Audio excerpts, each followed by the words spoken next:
भगवान मदद करते हैं जहाँ तक हमारी बुद्धि सोच भी नहीं सकती।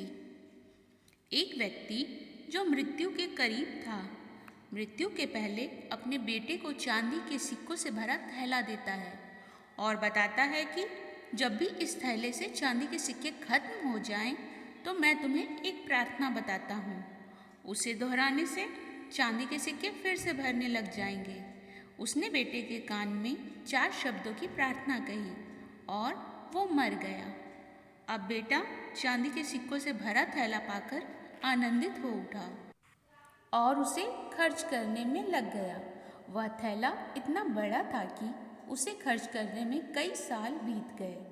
इस बीच वह प्रार्थना भूल गया। जब थैला खत्म होने को आया, तब उसे याद आया कि अरे, वो 4 शब्दों की प्रार्थना क्या थी। उसने बहुत याद किया, उसे याद ही नहीं आया। अब वह लोगों से पूछने लगा। पहले पड़ोसी से पूछता है, ऐसी कोई प्रार्थना तुम जानते हो क्या जिसमें 4 शब्द हैं? पड़ोसी ने कहा, हाँ, एक 4 शब्दों की प्रार्थना मुझे मालूम है। ईश्वर मेरी मदद करो। उसने सुना और उसे लगा कि ये वे शब्द नहीं हैं, कुछ अलग थे। कुछ सुना होता है तो हमें जाना पहचाना सा तो लगता ही है।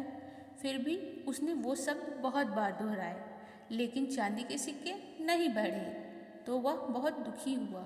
फिर एक फादर से मिला।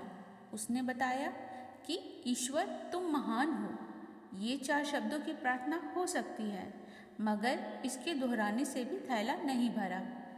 फिर वह एक नेता से मिला। उसने कहा, ईश्वर को वोट दो। ये प्रार्थना भी कारगर साबित नहीं हुई। वह बहुत उदास हुआ। उसने सभी से मिलकर देखा, मगर उसे वो प्रार्थना नहीं मिली जो पिताजी ने बताई थी।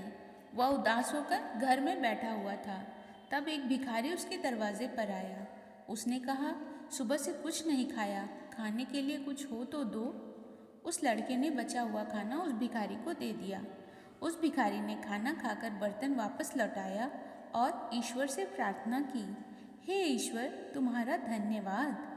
अचानक वह चौंक पड़ा और चिल्लाया कि अरे, यही तो वो 4 शब्द हैं। उसने वे शब्द दोहराने शुरू किए, हे ईश्वर, तुम्हारा धन्यवाद।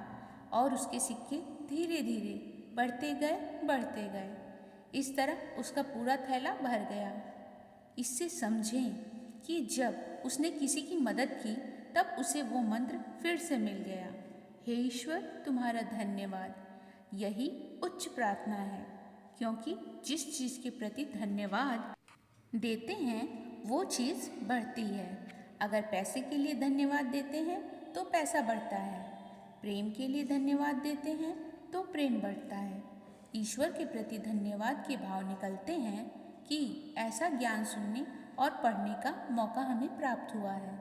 बिना किसी प्रयास से यह ज्ञान हमारे जीवन में उतर रहा है, वरना ऐसे अनेक लोग हैं जो झूठी मान्यताओं में जीते हैं और उन्हीं मान्यताओं में मरते भी हैं। मरते वक्त भी उन्हें सत्य का पता नहीं चलता और उसी अंधेरे में जीते हैं, मरते हैं। ऊपर दी गई कहानी से समझें कि हे ईश्वर, तुम्हारा धन्यवाद, ये 4 शब्द नहीं, प्रार्थना की शक्ति हैं। अगर ये 4 शब्द दोहराना किसी के लिए कठिन है, तो इसे 3 शब्दों में भी कह सकते हैं, ईश्वर, तुम्हारा धन्यवाद। ये 3 शब्द भी ज़्यादा लग रहे हैं तो सिर्फ एक शब्द भी कह सकते हैं, धन्यवाद। आइए हम सब मिलकर एक साथ धन्यवाद दें उस ईश्वर को जिसने हमें मनुष्य रूप में जन्म दिया और उसमें दी 2 बातें, पहली सांस का चलना, दूसरी सत्य की प्यास। यही प्यास हमें खोजी से भक्त बनाएगी। भक्ति और प्रार्थना से होगा आनंद, परम आनंद, तेज आनंद।